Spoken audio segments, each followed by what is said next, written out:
Hi everyone, I'm Brett McCrae here on Northern Ag TV with your latest farm and ranch news. In lieu of a farm bill that looks like it has less and less of a chance in passing in 2024, congressional lawmakers have presented the Farmer Assistance and Revenue Mitigation Act that would insure food producers against catastrophic losses in 2024. Under the Farm Act, producers will be paid on actual planted acres based on USDA projected costs and returns. Eligible products include important crops in our area like pulses, barley, and wheat. The National Association of Wheat Growers and many other commodity groups support the bill. NOG says that producers across the country continue to be impacted by natural disasters, high input costs, and low reference prices. And the Farm Act will temporarily ensure that farmers have the tools they need to stay in business. More on the specifics of the Farm Act on northernag.net. In 2024, beef exports are expected to reach 1.28 million metric tons and $10.5 billion. According to U.S. Meat Export Federation President and CEO Dan Halstrom, that's the second highest value for beef exports ever. Halstrom is also optimistic about how trade policies could be positive for beef exports in the next presidential administration. I look back to the Trump administration, number one. It was volatile. We all know that. But in the end, there were some really good things done.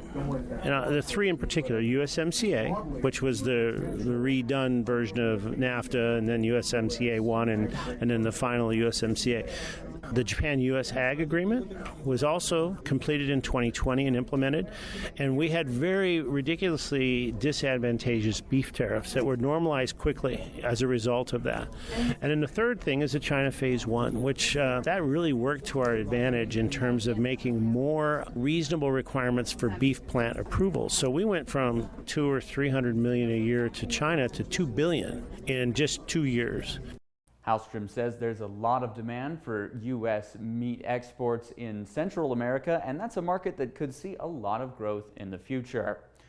And last week, the National Cattlemen's Beef Association and the Public Lands Council were on Capitol Hill testifying on legislation supporting public lands grazing for public lands ranchers.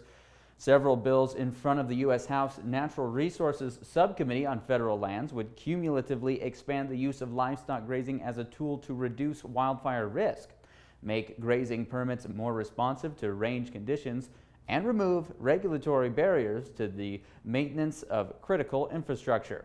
The groups say that these bills represent modern adaptations to good rangeland practices.